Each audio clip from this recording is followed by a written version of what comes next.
நம்ம ஊர் ஆள் ஒருத்தன் இன்னொருத்தர்கிட்ட 10 பைசா கடன் கொடுத்துட்டான்.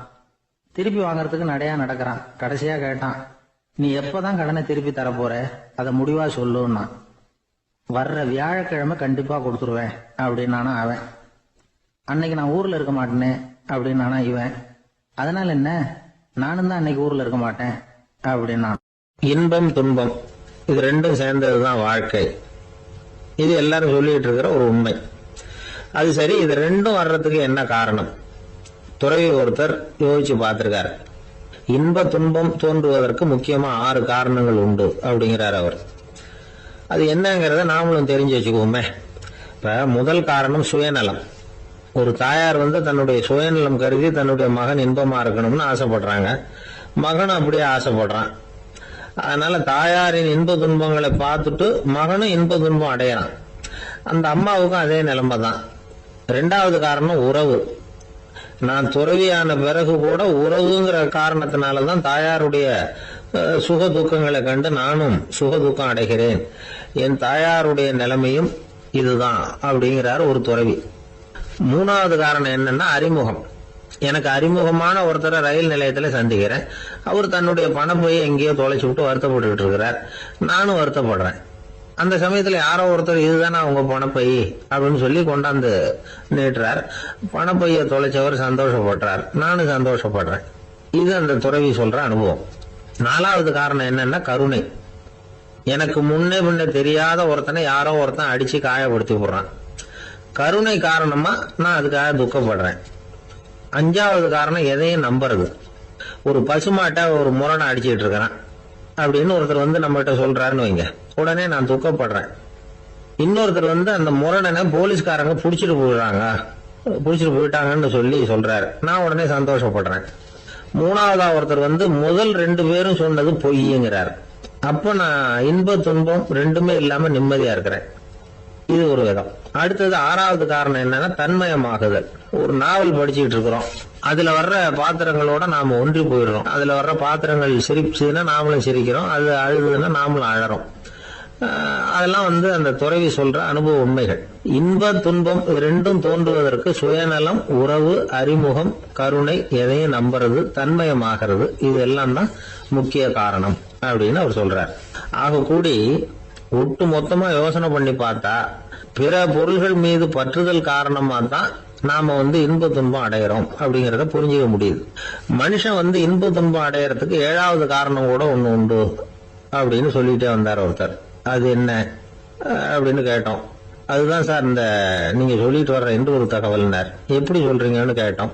இன்று ஒரு தகவல் கேட்க ஆரம்பிக்கிறப்போ மனசுல இன்பம், ஆரம்பிச்ச உடனே இது ஏற்கனவே கேட்ட சமாச்சாரமாச்சே அப்படின்னு நினைக்கிறப்போ துன்பம் அப்படின்னு அதுக்கு ஒரு விளக்கம் கொடுத்தார். சங்கீத வித்வான்கள்ல பல வகை உண்டு. சில குறிப்பிட்ட ராகங்களை பாடுறதுல அவங்களுக்கு பெருமை வர்றது உண்டு. ஆனா ஒருத்தர் இருந்தார், அவரால் ஒரு ராகத்துக்கே பெருமை வந்தது. அந்த ராகத்தை அவர் வாசிச்சு கேட்கணும் அப்படின்னு சொல்லுவாங்க. அது என்ன ராகம்னா தோடி ராகம். சரி, அந்த வித்வான் யாருன்னா அவர் தான் திருவாவடுதுறை ராஜரத்னம் பிள்ளை.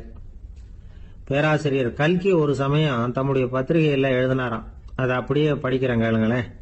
ஆகா, ஸ்ரீ ராஜரத்னம் பிள்ளையின் தோடி ஆலாபனையை முதலில் கேட்டபோது அவருடைய கற்பனையை விட்டு தள்ளுங்கள். நம்முடைய மனதில் என்னென்ன இன்பமயமான கற்பனைகள் எல்லாம் உதித்தன.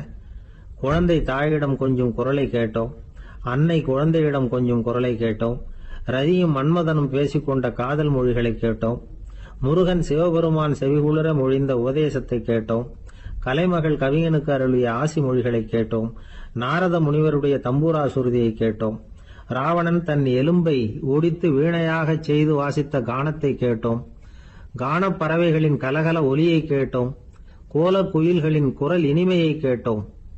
இப்படிலாம் பேராசிரியர் கல்கி விமர்சனம் எழுதியிருக்கிறார் திருவாவடுதுறை ராஜரத்னம் பிள்ளை அவர்களுடைய வாசிப்பை கேட்டுட்டு. TN ராஜரத்னம் பிள்ளை இறந்து போனார். அப்போ கவிஞர் கண்ணதாசன் எழுதினார், செவியனில் ஓடி எங்கள் சிந்தையில் ஓடி இந்த புவியெல்லாம் ஓடி நின்பார் பொங்கிய தோடி வேறிங்கு எவரிடம் போகும் ஐய இனி அதை காப்பார் யாவர் அவிந்தனின் சடலத்தோடே அவிந்தது தோடிதானும் அப்படின்னு எழுதினாராம். அந்த அளவுக்கு அவருடைய தோடியை ரசித்தவர்கள் உண்டு. அதே மாதிரி தோடின்னா என்னன்னு தெரியாமலே அவரை ரசித்தவங்களும் அந்த காலத்துல உண்டு. அதாவது ஒரு பெரிய சபையில இவர் வாசிச்சுக்கிட்டு இருக்கிறார். பாதியில ஒரு பெரிய மனுஷன் உள்ள வந்தார். அவர் உடம்புல பட்டு வேஷ்டி, ஜருகை, அங்கவஸ்திரம், வாயில வெத்தலை, வாசனை புகையில, காதுல வைரக்கடுக்கன், கழுத்துல தங்க சங்கிலி, கை விரல் பூரா மோதிரம், கையில ஒரு வெள்ளி வெத்தலை புட்டி, உதவிக்கு 2 பேர் பக்கத்துல. இவ்வளவு பந்தாவோட வரார் கச்சேரி கேட்கறதுக்கு. இப்படி வந்தவர் முதல் வரிசையில வந்து உட்கார்ந்தார். வித்வான் வாசிச்சு முடிச்சதும் இவர் அவரை பார்த்து, ஐயா, நீங்க தோடி வாசிக்கிறதுல ரொம்ப கெட்டிக்காரர்னு கேள்விப்பட்டிருக்கேன், அதை கேட்கறதுக்காக தான் மெனக்கிட்டு வந்திருக்கிறேன், அதை வாசிங்களேன் அப்படின்னாராம் இந்த பெரியவர். ராஜரத்னம் பிள்ளைக்கு ஒன்றும் புரியல. ஏன்னா இதுவரைக்கும் அவர் வாசிச்சுக்கிட்டு இருந்ததே அந்த தோடி ராகத்தை தான். அதை வாசிச்சு முடிச்சதும் அதை வாசிங்களேன்னு இவர் கேட்கிறார். அப்படின்னா இவரோட ஞானம் எப்படிப்பட்டது? இவ்வளவும் கேட்டுட்டு இப்படி கேட்கிறாரே அப்படின்னு அவர் யோசிச்சிருக்கிறார் ராஜரத்னம் பிள்ளை. உடனே என்ன பண்ணார் தெரியுமா? பக்கத்துல ரொம்ப சாதுவா சுருதி போட்டுக்கிட்டு இருந்த ஒரு முதுகுல ஓங்கி ஒரு குத்து விட்டாராம். அவருக்கு ஒன்றும் புரியல, எதுக்கு நம்மளை அடிக்கிறாரு இவரு, நம்மளை குத்துறாரு வித்வான்னு. அவர் அதிர்ச்சியால இவர் நிமிர்ந்து பார்த்திருக்கார். அப்ப ராஜரத்னம் பிள்ளை சொன்னாராம், ஏய்யா, ஐயா பெரிய மனுஷன், என்னுடைய பரம ரசிகர், தோடி ராகம் கேட்கணுங்கிறதுக்காக இவ்வளவு தூரம் வந்திருக்கிறார், வந்து முத வரிசையில் உட்கார்ந்துருக்கார். நீ இந்த சமயம் பார்த்து தோடி ராகம் வாசிக்கிற நாதஸ்வரத்தை வீட்டில் வச்சுட்டு வந்துட்டியே, இப்ப ஐயாவுக்காக அந்த ராகத்தை நான் எப்படி வாசிக்கிறது அப்படின்னு சொல்லிட்டு மறுபடியும் முதுகுல ஒரு அடி கொடுத்தாராம். அடி வாங்கினவருக்கே சிரிப்பு அடக்க முடியலையா. வயிறு பசிக்குதேங்கிறது சிலரோட கவலை, வயிறு பசிக்க மாட்டேங்குதே அப்படிங்கிறது சில பேரோட கவலை. 2 விதமான கவலைக்கும் வயிறு தான் காரணமா இருக்குது. வயிறு பசிச்சதுன்னா அது இயற்கை, வயிறு பசிக்கலைன்னா அது வியாதி. ஆனா பசியையும் நாம பசிப்பிணி அப்படின்னு தான் சொல்லுவோம். என்ன காரணம்? வியாதியை போக்க வேண்டியது எவ்வளவு முக்கியமோ அதை விட முக்கியம் பசியை போக்க வேண்டியது. ஒரு சமுதாயத்துல பசிப்பிணியே இருக்கக்கூடாது, அதுதான் நல்ல சமுதாயம். பசியை போகணும்னா சாப்பாடு போடணும், பசியின்மையை போகணும்னா வைத்தியம் தான் பண்ணணும். இது சம்பந்தமா எவ்வளவோ ஆராய்ச்சிகள் நடக்குது, நிறைய மருந்து கண்டுபிடிச்சிருக்கிறாங்க. நம்ம உடம்புல பசியை தூண்டக்கூடிய பகுதி எது, இதை முதல்ல தெரிஞ்சுக்கணும் இல்லையா? நாம சாப்பிடுற ஆகாரம் செரிக்கிறதுக்கு எது காரணம் தெரியுமா? நம்ம மூளையோட பின்பகுதி தான் அதுக்கு காரணமா இருக்குதாம். மூளையின் பின்பகுதியில நரம்பு செல்களால் ஆன 2 வகையான ஆரக்சின்கள் தான் பசியை உண்டாக்குது அப்படின்னு கண்டுபிடிச்சிருக்கிறாங்க. 2 ஆய்வாளர்கள் இதை கண்டுபிடிச்சிருக்காங்க. அவங்க 2 பேரும் டெக்சாஸ் பல்கலைக்கழகத்துல ஹார்வர்டு ஹக்ஸ் மருத்துவ கல்வி நிலையத்தில் பணிபுரியறவங்களாம். உண்பது தேவைங்கிறது உணரப்படும் போது மூளையின் அந்த குறிப்பிட்ட பகுதி ஆரக்சின் அப்படிங்கிற ஹார்மோன்களை சுரக்கும். அது பசி உணர்வை தூண்டும் அப்படிங்கிறது தான் அந்த ஆய்வாளர்களின் கண்டுபிடிப்பு. இந்த ஆரக்சின் வேற சில உயிரினங்கள்லயும் உண்டு. இப்ப எலிகள்ல கூட இது இருக்குது. அதனால எலிகளை வச்சு இது சம்பந்தமா ஆராய்ச்சி பண்ணாங்க. எலிகள் உடம்புல ஆரக்சினை செலுத்தி பார்த்தாங்க. உடனே என்னாச்சு தெரியுமா? அந்த எலியெல்லாம் பசியால துடிக்க ஆரம்பிச்சுட்டுது. எதையாவது தின்னு பசியை தீர்த்தா போதுங்கிற அளவுக்கு அந்த எலிகள்லாம் அல்லாட ஆரம்பிச்சுட்டுது.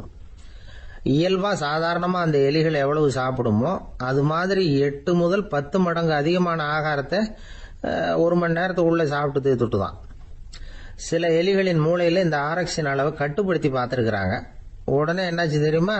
அதெல்லாம் சாப்பாட்டை கண்டா முகத்தை திருப்பிட்டு போக ஆரம்பிச்சுட்டு தான். அந்த எலிகளுக்கு பசி எடுக்கலையா. இந்த ஆராய்ச்சியின் அடிப்படையில் பசியை எடுக்காமல் இருக்கிற மனிதர்களுக்கும் பசியை தூண்ட முடியும் அப்படின்னு சொல்லி ஆராய்ச்சியாளர்கள் தெரிவிச்சிருக்கிறாங்க. ஆக ஆரக்சின் தான் பசிக்கு காரணம்ங்கிறது தெரிஞ்சு போச்சு. சரி, இந்த ஆரக்சின் அப்படின்னா என்ன? அது ஒரு கிரேக்க சொல். அதுக்கு பசின்னு அர்த்தம். நம்ம ஆளுங்களுக்கெல்லாம் பசியை தூண்டுறதுக்கு மருந்து தேவையில்லை, பசியை குறைக்கிறதுக்கு தான் மருந்து தேவை. ஒரு அம்மா டாக்டரை தேடி வந்தாங்களாம். டாக்டர், எங்க வீட்டுக்காரருக்கு திடீர்னு அகோர பசி, நிறைய சமைச்சு போடுறேன், அவ்வளவையும் சாப்பிட்டுட்டு கீழே கிடக்கிற குப்பை கூலங்களையும் எடுத்து சாப்பிட ஆரம்பிச்சுடுறார், என்னன்னு கவனிச்சு பாருங்க அப்படின்னாங்களாம். எவ்வளவு நாளா அப்படி இருக்குதுன்னு கேட்டிருக்காரு டாக்டர். 1 வாரமா அப்படி இருக்குதுன்னாங்களாம். இவ்வளவு நாளா ஏன் சும்மா இருந்தீங்க, ஆரம்பத்திலேயே இங்க அழைச்சிட்டு வர வேண்டியது தானே அப்படின்னாரான் டாக்டர். அது ஒண்ணுமில்ல டாக்டர், வீடு பூரா சுத்தமாகட்டுமேன்னு பாத்துக்கிட்டு இருந்தேன் அப்படின்னாங்களாம். அந்த ஒருத்தர் ஓடி வந்தார், இன்னொருத்தரை பார்த்து, சார் உங்க சைக்கிளை ஒரு நாள் இரவல் கொடுங்களேன், பக்கத்து ஊருக்கு போயிட்டு வர வேண்டியிருக்கு அப்படின்னார். இவர் சைக்கிளை கொடுத்து பத்திரமா கொண்டுட்டு போங்கன்னார். சார், இதை பத்திரமா கொண்டு போறேன், கவலையே வேணாம், ஏன்னா இது உங்களோட சைக்கிள், அப்படின்னு நான் நினைக்கல, என்னோட சைக்கிளா நினைக்கிறேன் அப்படின்னார். அதுக்கப்புறம் தான் இவருக்கு உண்மையாவே பயம் வந்துட்டுது. ஏன்னா அவர் சொன்னது மாதிரி அதை தன்னோட சைக்கிளாவே நினைச்சு தள்ளிட்டு போட்டா என்ன பண்றது? எது எதை நம்முடையதா நினைக்கணுங்கிறதுக்கு ஒரு வரையறை இருக்கு. சில பேர் ஆபீஸையே வீடா நினைச்சு விடுறது உண்டு. அப்படிப்பட்டவங்க கூட வீட்டை ஆபீஸா நினைக்கிறது இல்லை. ஏன்னா வீட்டில் இவர் ஆபீசரா நடந்துக்க முடியறதில்ல. இதெல்லாம் ஒரு பக்கம் இருக்கட்டும், இப்போ விஷயத்துக்கு வருவோம்.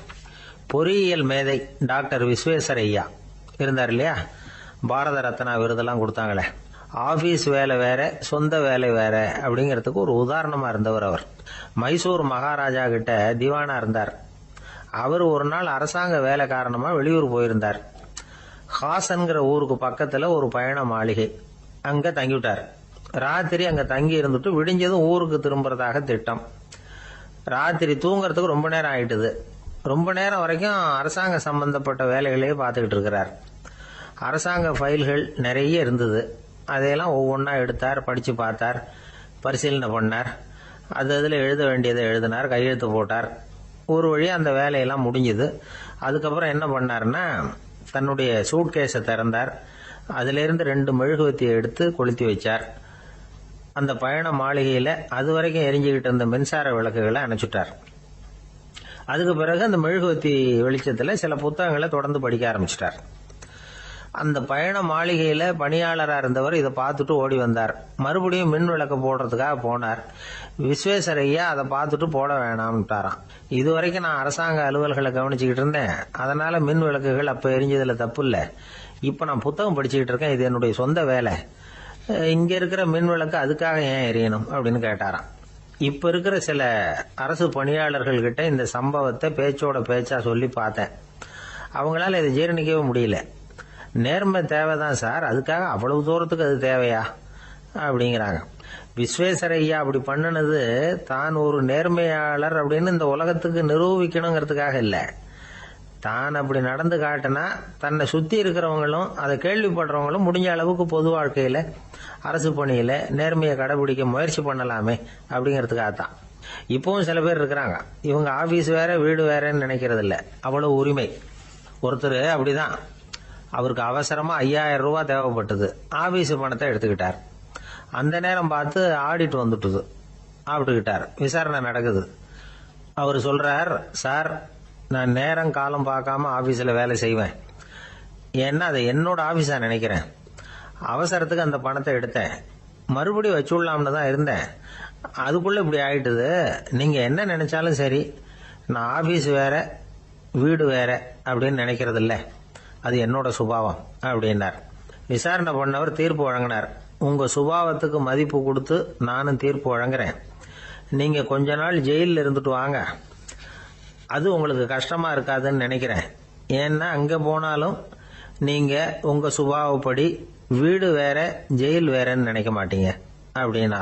ஜவஹர்லால் நேரு பிரதமரா இருந்த சமயம் அவர் ஒரு தடவை சென்னைக்கு வந்திருக்கிறார்.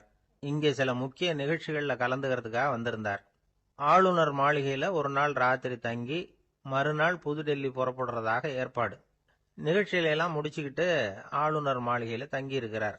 அன்றைக்கு இரவு படிக்கிறதுக்கு ஒரு முக்கியமான புத்தகம் அவருக்கு தேவைப்பட்டது.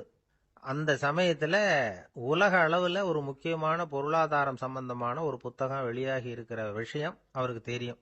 அந்த புத்தகம் மெட்ராஸுக்கு வந்திருக்குமா, அது இங்க கிடைக்குமா அப்படின்னு விசாரிச்சிருக்கிறார் நேருஜி. அவர் இப்படி கேட்ட உடனே அங்க இருந்தவங்க எல்லாம் ரொம்ப பரபரப்பா செயல்பட ஆரம்பிச்சுட்டாங்க.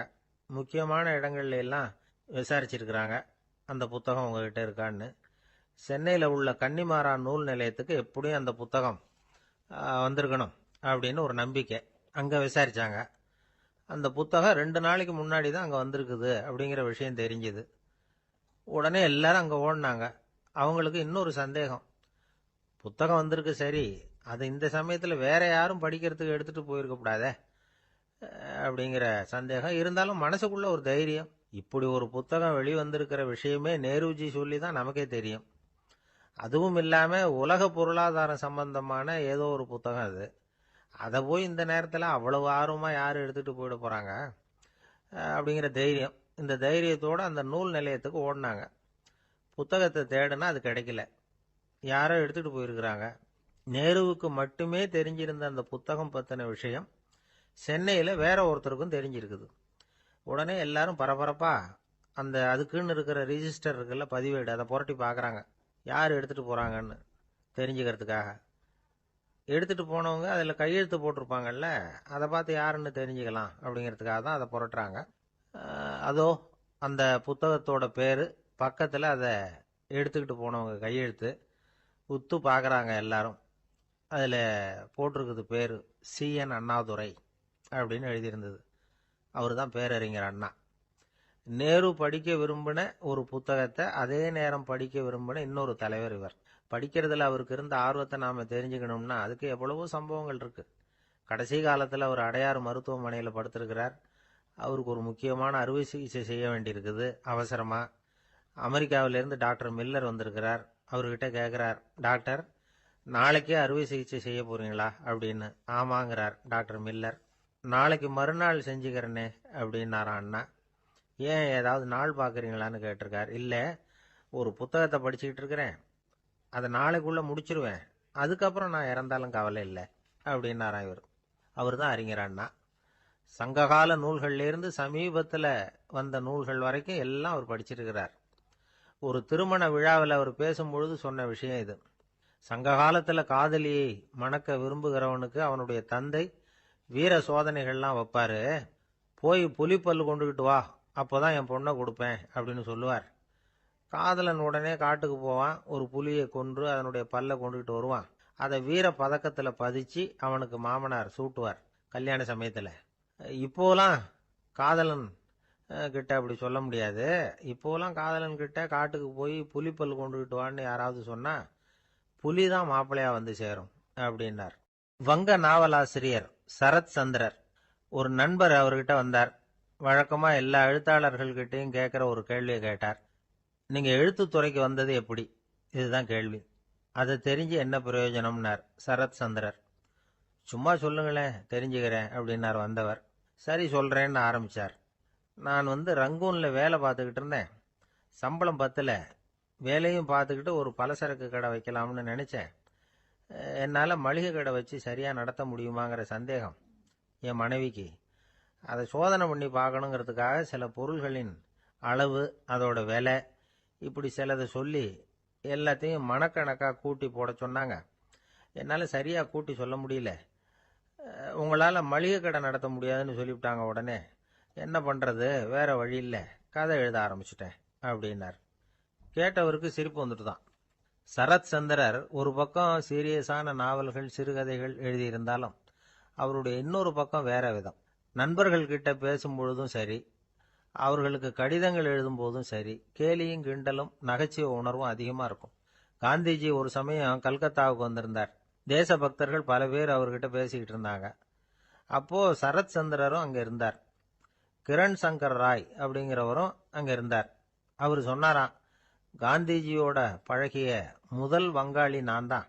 போயர் யுத்த காலத்துல இவர் லண்டனுக்கு வந்திருந்தப்போ என்கிட்ட தான் வங்காள மொழி கத்துக்கிட்டார் அப்படின்னாராம். உடனே சரத் சந்திரர் காந்திஜியை பார்த்து, இவர் உங்களுக்கு வங்காள மொழி கத்து கொடுத்தது உண்மைதானா அப்படின்னாராம். ஆமான்னாராம் காந்தி. அதனால தான் உங்களால வங்காள மொழி கத்துக்க முடியல அப்படின்னாராம். எல்லாரும் சிரிச்சாங்களாம். சரத் சந்திரர் சாம்தாபேர் அப்படிங்கிற கிராமத்தில் தங்கியிருந்தார் ஒரு இலக்கிய நிகழ்ச்சியில் கலந்துக்கிறதுக்காக. அதுக்காக ஒரு கல்கத்தாவுக்கு போக வேண்டிய சூழ்நிலை. அதுக்காக புறப்பட்டார். அந்த சமயத்தில் பின்னாடி இருந்து யாரோ அவரை கூப்பிட்டாங்க. இப்படி கூப்பிட்டவரை பார்த்து இன்னொருத்தர் யாரோ அதட்டி இருக்கிறாங்க. போகிறவரை ஏன் இப்படி கூப்பிடுறீங்க அப்படின்னு. ஏன் கூப்பிட்டா என்னன்னு கேட்டிருக்கார் சரத் சந்திரர். புறப்படுறவங்கள பின்னாடி இருந்து கூப்பிடுறது அபசகுனம், போற இடத்துல ஏதாவது ஆபத்து வரலாம் அப்படின்னு அதுக்கு விளக்கம் கொடுத்திருக்கிறார் அவர். உடனே சரத் சந்திரர் சொன்னாராம், இதோ இவங்க என்ன இலக்கிய கூட்டத்துக்கு அழைச்சிட்டு போறாங்களே, இதை விட வேற என்ன ஆபத்து வந்துட போகுது அப்படின்னாராம். இப்படி சரத் சந்திரருக்கு இயல்பாவே நகைச்சுவை உணர்வு உண்டு. அவருடைய நண்பர் ஒருத்தர் வீட்டுக்கு கூப்பிட்டு இருந்தார். அங்க ஒரு கச்சேரிக்கு ஏற்பாடு பண்ணியிருந்தாங்க. சரத் சந்திரருக்கு இயல்பாவே கச்சேரியில நீண்ட ஆலோசனையெல்லாம் கேட்கறதுக்கு பொறுமை இருக்காது. அதனால மெதுவா பாட போறவர் எப்படி அப்படின்னு கேட்டிருக்கார். அவருக்கு ரொம்ப நல்லா பாட தெரியும் அப்படின்னு சொல்லியிருக்கிறாங்க. அதுக்கு சரத்சந்திரர், பாடத் தெரியுங்கிறது சரி, பாட்டை நிறுத்த தெரியுமா அதை சொல்லுங்க முதல்ல அப்படின்னாராம். இமயமலை அடிவாரத்துல ஒரு மடம், அங்க ஒரு சன்னியாசி இருந்தார். அவர்கிட்ட ஒருத்தர் வந்தார். சுவாமி, ஆசையை உதற நினைக்கிறேன், முடியல, ஒட்டிக்கிட்டே வருது அப்படின்னாராம். இப்படி உட்கார, ஒரு கதை சொல்றேன் அப்படின்னு சொல்லி அவர் சொல்ல ஆரம்பிச்சாராம். அவர் சொன்ன கதை என்னன்னா, ஒரு ஊர்ல ஒரு ஆள் இருந்தான். அவன் பேரு குப்புசாமி. அவன்கிட்ட எப்பவும் ஒரு பழைய தொப்பி இருக்கும், விடவே மாட்டான். அதனால அவனை எல்லாரும் தொப்பி சாமி அப்படின்னு தான் கூப்பிடுறது வழக்கம். ஒரு புது தொப்பி வாங்கிக்கப்படாதாப்பா அப்படின்னு நண்பர்கள்லாம் சொல்லி பார்த்தாங்க. பணத்துக்கு எங்க போவேன் அப்படின்னு விட்டானான். பணம் வச்சிருக்கான், செலவு பண்ண மனசு வரல, மகா கஞ்சன். பழைய பாட்டில்கள்லாம் வாங்கி வித்துக்கிட்டு இருந்தான். அப்படி ஒரு தடவை பழைய கண்ணாடி சாமான்களை ஏலத்தில் எடுத்தப்போ அதில் ஒரு அருமையான சென்ட் பாட்டில் கிடைச்சிது. உடனே ஒரு ஐடியா பண்ணான். அந்த சென்ட்டை சின்ன சின்ன பாட்டில்களில் அடைச்சி ஜன்னல் ஓரமாக அடுக்கி வச்சுட்டான். அதை விற்றா நிறைய பணம் கிடைக்குமே, அதனால. இதுக்கு இடையில ஒரு நாள் அவன் அப்படியே உட்காந்துருந்தான். அந்த நேரம் நண்பன் வந்தான். ஏண்டா, உன் பழைய தொப்பியை மாற்றப்படாதா, ஊரில் எல்லாரும் கேலி பேசுகிறாங்களே உன்னை தொப்பி சாமின்னு அப்படின்னு சொல்லி கேட்டிருக்கான். இந்த சென்ட்டு பாட்டில் விற்றதும் பணம் வரும், அதுக்கப்புறம் பார்க்கலாம் அப்படின்னு நானா இவன். சரி வா, நீச்சல் குளத்துக்கு போயிட்டு வருவோம் அப்படின்னு கூப்பிட்டுருக்கான் நண்பன். 2 பேரும் போனாங்க. அதே நேரம் அந்த ஊர் நீதிபதியும் அங்கே குளிக்க வந்தாராம். அவர்கிட்ட இருந்தது விலை வசந்த ஒரு புது தொப்பி. அதை அங்கே இருந்த ஸ்டாண்டில் மாட்டிவிட்டு குளிக்க போனார். இதுக்கிடையில் குப்புசாமி குளிச்சுட்டு வந்தான். அவனுடைய பழைய தொப்பியை காணலை. அந்த புது தொப்பியை பார்த்தா இது நண்பனுடைய வேலை தான் அப்படிங்கிறதாக புரிஞ்சுக்கிட்டு அதை எடுத்து மாட்டிட்டு வந்துட்டான். நீதிபதி குளிச்சுட்டு வந்து பார்க்குறாரு, தொப்பியை காணும். போலீஸில் புகார் கொடுத்தார். அவங்க தேடினாங்க. ஒரு மூலையில் பழைய தொப்பி கிடைச்சிது. அடடா, இது நம்ம குப்புசாமியோட தொப்பி இல்லையா அப்படின்னு நானா ஒருத்தன். உடனே அவன் வீட்டுக்கு தேடிட்டு போயிருக்காங்க. அங்கே போய் பார்த்தா புது தொப்பி அங்கே இருக்குது. உடனே அவனுக்கு 1000 ரூபாய் அபராதம் போட்டாங்களாம். அவன் பணத்தை கட்டிவிட்டு ரொம்ப எரிச்சலோடு வீட்டுக்கு வந்தான். பழைய தொப்பி கண்ணில் பட்டது. மறுபடியும், உன்னால தானே எனக்கு 1000 ரூபா நஷ்டம் அப்படின்னு சொல்லி அதை எடுத்துக்கிட்டு அப்படி போயிருக்கான். அந்த ஊர் குளத்துல வீசி எரிஞ்சிட்டு வந்துட்டான். அது மீன் பிடிக்கிற ஒருத்தன் கையில் சிக்கிச்சு. அவன் வர்ற வழியில் அதை எடுத்து வேகமாக வீசி எறிஞ்சான். அது நேராக குப்புசாமி வீட்டு ஜன்னல் வழியாக உள்ளே இந்த சென்ட்டு பாட்டில்கள் மேலே விழுந்து எல்லாம் உடஞ்சி நொறுங்கி போச்சு. குப்புசாமி பார்த்தான். தோட்டத்தில் ஆழமாக ஒரு குழியை வெட்டினான். அந்த தொப்பியை போட்டான், மூடிவிட்டான். இதை அடுத்த வீட்டுக்காரன் பார்த்தான். ஏதோ புதையல் தான் வச்சிருக்கான் போல இருக்குன்னு நினைச்சான். போலீஸில் போய் புகார் கொடுத்துட்டான். மறுபடியும் போலீஸ் குழியை தோண்டினாங்க. பழைய தொப்பி மறுபடியும் வெளியில் வந்தது. எல்லாரும் சிரிக்கிறாங்க. அன்னைக்கு ராத்திரியே அந்த தொப்பியை எடுத்துக்கிட்டு நேராக புறப்பட்டான். ஒரு கல்லில் அதை சேர்த்து கட்டி குடிநீர் தொட்டி இருக்கும்ல, அதில் போட்டுட்டு வந்துட்டான். இனிமேல் என்ன பண்ணும் பார்ப்போம்னு. ஒரு நாள் திடீர்னு குழாயெல்லாம் அடைப்பட்டு போச்சு. மாநகராட்சி அலுவலர்கள் என்னன்னு பார்த்தா அந்த பழைய தொப்பி குழாயை அடைச்சிக்கிட்டு இருக்குது. இது குப்புசாமியோட தொப்பிங்கிறது தான் எல்லாருக்கும் தெரியுமே. உடனே குடிநீரை பாழாக்கணத்துக்காக குப்புசாமிக்கு கோர்ட்டு 2500 ரூபாய் அபராதம் போட்டுட்டுது. அதையும் கட்டிவிட்டு வெளில வந்தான். கடைசியாக முடிவு பண்ணான். ஒரு நெருப்பு குச்சியை கிழிச்சான், தொப்பியை கொளுத்தினான், எரிஞ்சுது. எடுத்து வெளில எரிஞ்சான். கொஞ்ச நேரத்தில் தீ அணைப்பு படம் வந்துட்டுது. ஆமாம், இவன் எடுத்து எரிஞ்சது வெளியில் விழுந்து வீட்டு கூரையே பற்றிக்கிட்டு எரிய ஆரம்பிச்சுட்டுது. அவனோட பணத்தாசையும் அதோட சேர்ந்து எரிஞ்சு போச்சான். இப்படி ஒரு கதை. இந்த கதையை சொல்லி முடிச்சார் அந்த இமயமலை அடிவாரத்தில் இருந்த சன்னியாசி. இப்போ அந்த குப்புசாமி எங்கே இருக்கிறான்னு கேட்டார் எதிரில் இருந்தவர். இதோ உன் எதிரிலே இருக்கிறான், நான் தான் அந்த குப்புசாமி அப்படின்னாரான் அந்த சன்னியாசி. அந்த குப்புசாமி கிட்ட இருந்தது மாதிரி ஒரு பழைய தொப்பி நம்ம ஒவ்வொருத்தர்கிட்டையும் உண்டு.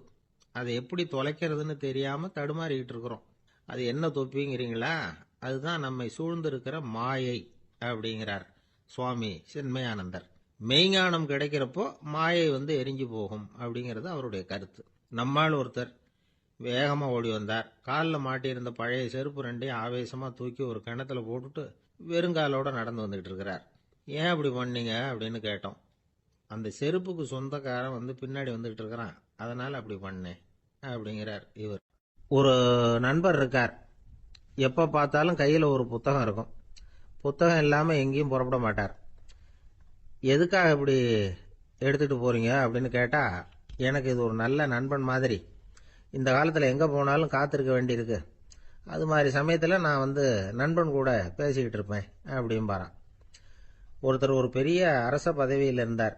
அவர் பதவியிலிருந்து இறங்க வேண்டிய சூழ்நிலை. அரசு கொடுத்திருந்த வீட்டை விட்டுட்டு வெளியில வர்றார். வரும்பொழுது 2 கையிலையும் 2 பெட்டியை எடுத்துக்கிட்டு வந்தாராம். சார், உங்களுடைய உடைமைகள் அப்படின்னு கேட்குறாங்க அங்க இருந்த ஊழியர்கள். இவர் தன்னுடைய கையில இருக்கிற பெட்டியை காட்டி, இதுதான் என்னுடைய சொத்து அப்படின்னாராம். ஒரு பெட்டியில அவருடைய உடைகள், இன்னொரு பெட்டியில அவர் விரும்பி படிக்கிற புத்தகங்கள். அவ்வளவுதான். இதுதான் இருந்துதான். புத்தகம் படிக்கிறது மனசுக்கு நல்லதுங்கிறது நமக்கு தெரியும். புத்தக வாசிப்பு உடம்புக்கும் நல்லதுங்கிறாங்க. அது நமக்கு ஆச்சரியமா தான் இருக்குது. ஒரு நபர் ஒரு வருஷத்துல சராசரியா 2000 பக்கங்களை படிச்சிருக்கணுமா, யுனெஸ்கோ பரிந்துரை. ஆனா நம்ம நாட்டில் நாம சராசரியா படிக்கிறது 32 பக்கங்கள். அவ்வளவுதான். இவ்வளவுக்கு நம்ம நாட்டில் 6000த்துக்கும் மேற்பட்ட நாளேடுகள், 2000த்துக்கும் மேற்பட்ட இதழ்கள், மலர்கள், இவ்வளவு இருந்தும் சரியா வரல. இந்த உலகத்துல முதல் நூலகம் எங்க எப்போ ஆரம்பமாச்சு தெரியுமா? கிமு 2500ஆம் ஆண்டுல அது ஆரம்பமாயிருக்குது. பாபிலோனியாவில் அமில் அணு அப்படிங்கிற அரசன் தான் நூலகத்தை உருவாக்கி இருக்கிறான். அப்பெல்லாம் தாள் கிடையாது, களிமண் தான். களிமண் பலகைகளில் எழுதி அது தொகுத்து அப்படியே நூலாக்கி அதை நூலகத்தில் வச்சிருப்பாங்களாம். அரசருடைய நூலகத்தில் 1000த்துக்கும் மேற்பட்ட நூல்கள் இருந்ததாக வரலாற்று குறிப்பு இருக்குது. அது மட்டும் இல்லை, அந்த நூலகத்தில் பொருள் வாரியா, அதாவது சப்ஜெக்ட் வாரியா புத்தகங்களை வகைப்படுத்தி வச்சிருந்தாங்களாம். அதில் மிச்சம் இருந்த ஒரு 25 களிமண் பலகை புத்தகங்கள் இன்னைக்கும் பிரிட்டிஷ் அருங்காட்சியகத்தில் இருக்குதான். அச்சு தாள் இதெல்லாம் ஏற்பட்டதுக்கு அப்புறம் அமைக்கப்பட்டது தான் பிரான்சில் இருக்கக்கூடிய பாரிஸ் நூலகம். 1480 பிரெஞ்சு மன்னர் 11ஆம் லூயி இந்த நூலகத்தை அமைச்சாராம். ஆனால் அப்பெல்லாம் அரசர்கள் மட்டும்தான் நூலகத்தை பயன்படுத்த முடியுமா. அதுக்கப்புறம் 17ஆம் நூற்றாண்டில் இந்த முறை மாறி பொதுமக்கள் அங்கே போகலாம், படிக்கலாம் அப்படிங்கிற நிலைமை வந்துதான். போட்லியன் நூலகம் அப்படின்னு அதுக்கு பேர், பாரிஸ் நகரத்தில் இருக்கு. அங்கதான் நூல்களின் பட்டியல் தயாரிப்பு பணி ஆரம்பமாச்சு. கல்வி வளர்ச்சியையும் நூலகத்தையும் இணைச்சவர் நெப்போலியன் போனபார்ட். முன்பணம் செலுத்தி புத்தகத்தை படிக்கிற முறையையும் அவர் தான் கொண்டுட்டு வந்தாராம். மக்கள்கிட்ட வசூலிக்கிற வரியின் ஒரு பகுதியை நூலகத்துக்கு பயன்படுத்தினவரும் அவர் தானா. நெப்போலியன் நூலகத்தில் உலகத்தில் உள்ள எல்லா மொழி நூல்களும் இருக்குதான். அங்கே ஒரு தமிழ் நூலும் இருந்திருக்குது. அது என்னன்னா கம்பராமாயணம். சோவியத் யூனியனுக்கு படையெடுத்து போனப்போ அங்கிருந்து லட்சக்கணக்கான புத்தகங்களை இந்த பனிச்சறுக்கு வாகனங்கள் இருக்குல்ல, அதில் கொண்டுகிட்டு வந்ததாக வரலாறு. அடுத்தபடியாக குறிப்பிட்டு சொல்லத்தக்க நூலகம் எதுன்னா பிரிட்டிஷ் நூலகம். மிக பழைய கையெழுத்து பிரதியெல்லாம் கூட அங்கே இருக்குது. 1753 ஆரம்பமாச்சு. அதில் உள்ள நூல்களை வரிசையாக அடுக்கினா 180 கிலோமீட்டர் நீளத்துக்கு வருமா. மிகப்பெரிய நூலகம் அமெரிக்க தலைநகர் வாஷிங்டன்ல இருக்குதான்.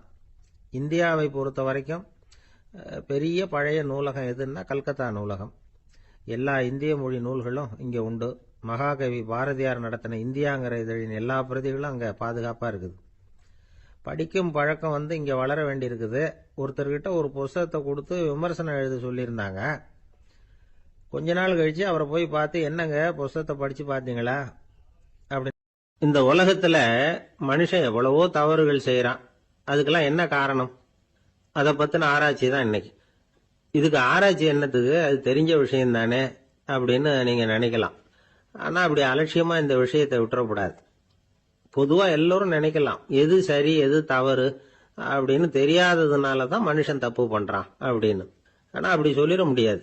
மனுஷன் தெரிஞ்சே தான் தவறுகள் பண்றான். இப்போ உதாரணத்துக்கு ஒரு சாலையில இடது பக்கம் போக வேண்டிய ஒருத்தர் நடுக்கோட்டை தாண்டி வலது பக்கமா வண்டியை ஓட்டிட்டு போறாருன்னு வச்சுங்க. என்னப்பா இது தப்பு இல்லையா அப்படின்னு அவர்கிட்ட கேட்டா, அதெல்லாம் எனக்கு தெரியும், நீ உன் வேலையை பார்த்துட்டு போ அப்படிம்பார். வலது பக்கமா போறது தப்புன்னு தெரிஞ்சே தான் அவர் அப்படி செய்யறார், அப்படி போறார். பெரிய உத்தியோகத்தில் இருக்கிறவங்க கூட லஞ்சம் வாங்குறாங்க. அவங்களுக்கெல்லாம் லஞ்சம் வாங்குறது தப்புன்னு தெரியலன்னு அர்த்தம். திருடுறது தப்புன்னு தெரியாமலாம் மனுஷன் திருடுறான். நல்லாவே தெரியும். நீங்க வேணும்னா கேட்டு பாருங்க, வேற வழி இல்லை அதனால தான் திருடுறேன்பா. திருடுறது ஒரு புண்ணியமான காரியம்னு திருடனே கூட சொல்ல மாட்டான். திருடுறது தவறுங்கிறது திருடனுக்கு தெரியும் அப்படிங்கறத விளக்கறதுக்காக ஒரு பெரியவர் ஒரு கதை சொன்னார். அதாவது 2 திருடர்கள் 2 பேரும் சேர்ந்து ஒரு வீட்டுக்கு போய் ஒரு 10,000 ரூபாயை திருடிட்டு வந்துடுறாங்க. ஒரு காட்டு வழியா வந்துகிட்டு இருக்கிறாங்க. இன்னும் விடியல. 2 பேருக்கும் தூக்கம் கண்ணை சுத்துது. சரி, இப்படியே ஒரு மரத்தடியில படுத்து தூங்குவோம், காலையில விடிஞ்சதும் இந்த பணத்தை 2 பேரும் பங்கு போட்டுக்குவோம் அப்படின்னு முடிவு பண்றாங்க. அதே மாதிரி படுத்து தூங்குறாங்க. நடு ராத்திரியில ஒரு திருடன் முழிச்சுக்கிறான். விடிகிற வரைக்கும் காத்துக்கிட்டு இருந்தா 5000 ரூபா தான் கிடைக்கும். இப்பவே கம்பி நீட்டினா 10,000 ரூபா கிடைக்கும் அப்படின்னு யோசிச்சு பார்த்துட்டு ஒரு முடிவுக்கு வந்தான். மெதுவா அந்த 10,000 சுருட்டிக்கிட்டு அடுத்தவனுக்கு தெரியாம ஓடி போயிட்டான். விடியுது. அடுத்தவன் எழுந்திரிச்சு பாக்குறான். பணத்தையும் காணல, பாகஸ்தனையும் காணல. இந்த திருடன் அந்த திருடனை திட்டுறான். திருட்டு பய, அயோக்கிய பய, இப்படி அநியாயமா கிளப்பிட்டு போட்டானே அப்படிங்கிறான். இதுல இருந்து என்ன தெரியுது? தெரியாம எடுத்துக்கிட்டு போறது திருட்டு, அயோக்கியத்தனம், அநியாயம் அப்படிங்கறது இவனுக்கு தெரிஞ்சிருக்குது. அதனாலதான் அடுத்தவனை பார்த்து இப்படி திட்டுறான். அதனால தெரியாததுனால மனுஷன் தவறு பண்றான்னு சொல்றது சரியில்லை. அப்படின்னா மனுஷன் பண்ற தவறுகளுக்கு உண்மையான காரணம் தான் என்ன? இதே சந்தேகம் அர்ஜுனனுக்கும் வந்துதான். அதனாலதான் அவன் பகவானை பார்த்து கேக்குறான். மனுஷன் தன் விருப்பத்துக்கு விரோதமா ஏதோ ஒரு சக்தியினால பலாத்காரமா இழுக்கப்பட்டது மாதிரி பாவம் பண்றானே, அந்த சக்தி என்ன அப்படின்னு கேக்குறான். இதுக்கு பகவான் பதில் சொல்றார். காமமும் குரோதமும் தான் அந்த சக்திகள். அதாவது ஆசையும் சினமும். இது ரெண்டும் உன்னுடைய எதிரிகள் அப்படிங்கறத புரிஞ்சுக்கோ அப்படிங்கிறார். இன்னமும் நுணுக்கமா பார்த்தா காமத்தினுடைய மறு உருவங்கள் தான் குரோதமும் லோபமும். ஆசை நிறைவேறலன்னா குரோதம், அதாவது கோபம். ஆசை நிறைவேறிட்டதுன்னா லோபம், அதாவது பேராசை. பாவத்தை கண்ட்ரோல் பண்ணணும்னா அதுக்கு மெயின் சுவிட்ச் எது அப்படிங்கறது இப்பதான் தெரியுது. அதுக்கு மனுஷன் தெரிஞ்சேதான் தவறு பண்றான் அப்படின்னு பேசிக்கிட்டோமே. அதுக்கு ஒரு உதாரணம். ஒரு ஆளு ஹோட்டல்ல சாப்பிட போனான். சாப்பிட்டு முடிச்சான். எழுந்திரிச்சு முதலாளி கிட்ட பில்ல கொடுத்தான். காசை கொடுக்கல. முதலாளி பணம் கொடுன்னு கேட்டார். இவன் என்கிட்ட பணம் இல்லைன்னா. முதலாளி கொஞ்சம் கூட அலட்டிக்கல. உள்ள இருந்து ஒரு ஆளை கூப்பிட்டார். இவனை கூப்பிட்டுட்டு போய் இட்லி மாவு ஆட்ட சொல்லுனார். இவனும் கவலைப்படாம உள்ள போயிட்டான். அப்போ அழைச்சிட்டு போற ஆளு கேக்குறான், ஏன் சார் சாப்பிடுறதுக்கு முன்னாடி காசு இல்லைங்கிறது உங்களுக்கு தெரியாதா அப்படின்னு கேக்குறான். தெரியும், காசு இல்லைங்கிறதும் தெரியும், காசு இல்லாம சாப்பிட்டா மாவாட்டணுங்கிறதும் தெரியும் அப்படின்னா அந்த ஆள். அப்படின்னா நீங்க உங்க வீட்லயே சாப்பிட்டு இருக்கலாமே அப்படின்னு கேக்குறான் அவன். அதுக்கு இவர் சொல்றாரு, அது எப்படி? அங்க சாப்பிட்டாலும் நான் இதே வேலையை தானே செய்ய வேண்டியிருக்கும் அப்படின்னாராம். ஒரு ஊர்ல ஒரு பெரிய செல்வந்தர் இருந்தார். பணத்துக்கு பஞ்சம் இல்லை. அதனால இந்த உலகத்துல முடியாத காரியம் எதுவும் இல்லைன்னு நினைச்சார். பணம் இருந்தாலே அந்த நினைப்பு தானா வந்துடும். அதனால இவரும் அப்படி நினைச்சதுல ஒன்றும் தப்பு இல்லை. அந்த ஊருக்கு குருநானக் ஒரு தடவை வந்தார். அவருக்கு இந்த செல்வந்தர் ரொம்ப பிரமாதமா ஒரு வரவேற்பு கொடுத்தார். ஊர் எல்லையிலேயே. எங்க வீட்டுக்கு விருந்து சாப்பிட்டுட்டு போகணும்னு கேட்டுக்கிட்டார். அவரும் சரின்னு ஒத்துக்கிட்டார். உடனே தன்னுடைய பங்களாவில் ஒரு பெரிய விருந்துக்கு ஏற்பாடு பண்ணார். குருநானக் அழைச்சிட்டு வீட்டுக்கு போனார். உட்கார வச்சார். ஐயா, நான் இந்த ஊர்லயே ரொம்ப பெரிய வசதி உள்ளவன். என்னால எல்லாம் முடியும். உங்களுக்காக நான் என்ன செய்யணும்னு சொல்லுங்க. எதுவா இருந்தாலும் பரவாயில்ல, எவ்வளவு செலவானாலும் பரவாயில்ல, என்னால செய்ய முடியும். என்ன செய்யணும்னு சொல்லுங்க, அது போதும், நான் செய்யறேன் அப்படின்னு நான் ரொம்ப பணிவா. இதை கேட்டதும் குருநானக் சிந்திச்சார் கொஞ்ச நேரம். அதுக்கப்புறம் தன்னோட சட்ட பைக்குள்ள கையை விட்டு ஒரு பழைய ஊசி ஒன்னு எடுத்தார். அந்த செல்வந்தர்கிட்ட கொடுத்தார். இத பாருங்க, இவ்வளவு தூரம் நீங்க கேட்கறதுனால சொல்றேன். எனக்கு நீங்க செய்ய வேண்டிய உதவி இதுதான். ஊசிய கையில வாங்கிக்கிட்டு இதை என்ன செய்யணும் சொல்லுங்க அப்படின்னாரு அவரு. நீங்க செய்ய வேண்டியது என்னன்னா, இந்த ஊசிய பத்திரமா வச்சிருக்கணும். நாம 2 பேரும் இறந்து போனதுக்கு பின்னாடி இன்னொரு உலகத்துல நாம சந்திக்கக்கூடிய வாய்ப்பு இருக்குது. அப்போ இந்த ஊசியை என்கிட்ட கொண்டாந்து கொடுக்கணும். இதுதான் நீங்க எனக்காக செய்ய வேண்டிய உதவி அப்படின்னார் குருநானக் லேசா சிரிச்சுக்கிட்டே. இதை கேட்ட உடனே இந்த பெரியவர் முழிக்க ஆரம்பிச்சிட்டார். அது எப்படிங்க, நான் சாகிறப்ப எப்படி இந்த ஊசியை எடுத்துக்கிட்டு இன்னொரு உலகத்துக்கு வர முடியும்னார். ஊசி மாதிரி ஒரு சின்ன பொருளை கூட இந்த உலகத்தை விட்டு நாம போறப்ப எடுத்துட்டு போக முடியாதுங்கிறப்போ உங்களோட செல்வத்தை எல்லாம் எப்படி அங்க எடுத்துட்டு வர போறீங்க அப்படின்னு கேட்டார் குருநானக். அதுக்கப்புறம் தான் அந்த பெரியவர் யோசிக்க ஆரம்பிச்சாராம். குருநானக் சொல்றார், இத பாருங்க, நாம செய்யற நல்லது கெட்டதுதான் கடைசி வரைக்கும் நம்ம கூட இருக்கும். அடுத்தவங்க நல்லா இருக்கணுங்கிறதுக்காக பொருளை செலவு செய்யணும். அப்படி செய்யலைன்னா எந்த பிரயோஜனமும் இல்லை அப்படின்னார். அதுக்கப்புறம் தான் அந்த செல்வந்தரின் அறிவு கண் திறந்துதான். உடனே குருநானக்க வணங்கினார். ஐயா, என்கிட்ட இருந்த ஆணவம் போயிட்டுது. இனிமே என்கிட்ட இருக்கிற செல்வத்தை நல்ல வழியில செலவழிப்பேன் அப்படின்னாராம். நம்ம கிட்ட இருக்கிற பணம் எப்பவும் நம்ம கூடவே வந்துகிட்டு இருக்காதுங்கிறதுக்கு இது ஒரு உதாரணம். அதுக்காக நாம பணம் சேர்க்கறத பத்தி கவலைப்பட வேண்டியதில்லை, பேசாம படுத்து தூங்கிட்டு இருந்தா போதும் அப்படின்னு இதுக்கு அர்த்தம் பண்ணிக்கப்படாது. முறையான வழியில பணம் சேர்க்கணும், அதை முறையான வழியில செலவு பண்ணணும். அதனால ஏற்படக்கூடிய மன நிறைவு இருக்கு பாருங்க, அது அனுபவிச்சவங்களுக்கு தான் தெரியும். சொர்க்கத்துக்கு போறவங்க இங்க இருந்து பணத்தை எடுத்துட்டு போக முடியாது.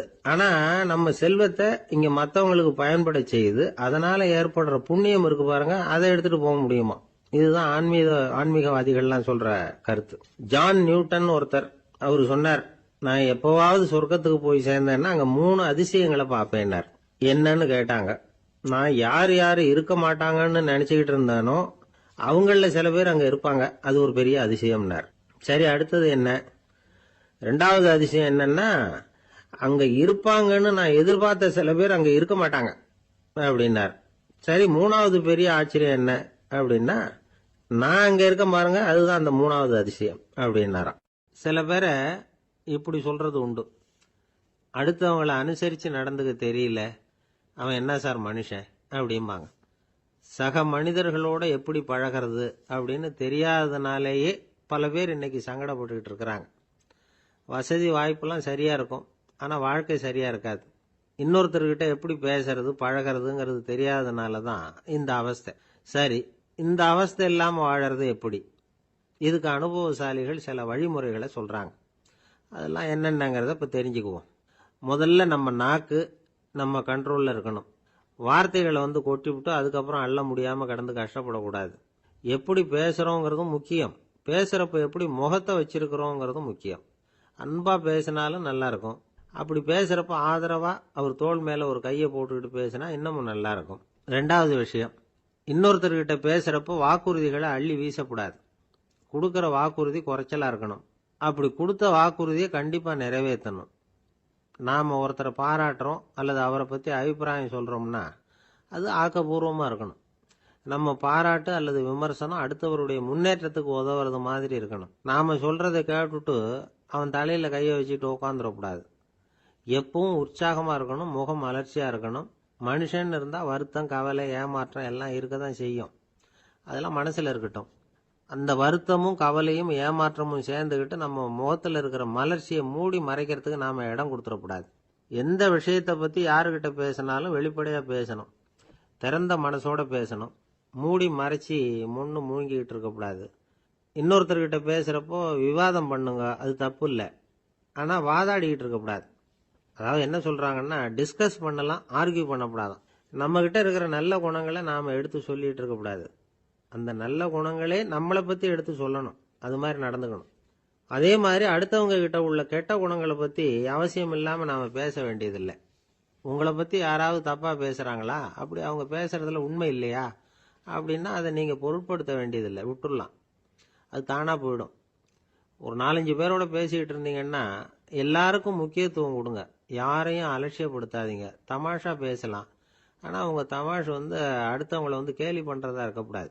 நமக்கு கிடைக்க வேண்டியது கிடைக்கலையே அப்படிங்கிற தவிப்பு நம்ம கிட்ட இருக்கக்கூடாது, அது தேவையில்லை. உங்க செயல்பாடுகள் தெளிவா இருக்கட்டும், பாராட்டு தானா உங்களை தேடிட்டு வரும். இன்னொரு மனுஷனுடைய மனசுல கௌரவமான ஒரு இடத்தை பிடிக்கணும்னா நாம இந்த குணத்தை எல்லாம் நம்ம கிட்ட வளர்த்துக்கணும். இதெல்லாம் அனுபவசாலிகள் சொல்லி இருக்கிற குறிப்புகள். இந்த குறிப்புகளை சரியா புரிஞ்சுக்கணும், அது முக்கியம். தப்பா புரிஞ்சுக்கிட்டா என்ன ஆகும் தெரியுமா? இதை கேளுங்க.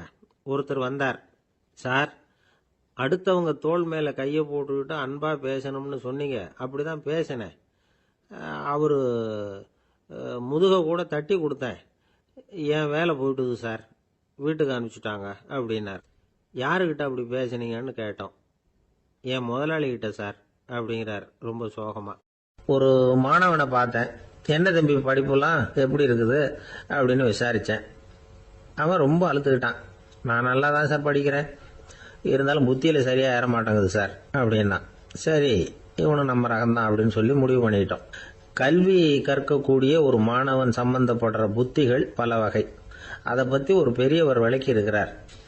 மிருத்து புத்தின்னு ஒன்று இருக்குதான். மிருத்துன்னா மண்ணு, மண்ணால செவுறு கட்டுறோம்ல, மண் சுவரில் ஆணி அடிக்கிறதும் சுலபம், அதை பிடுங்கி எடுக்கிறதும் சுலபம்.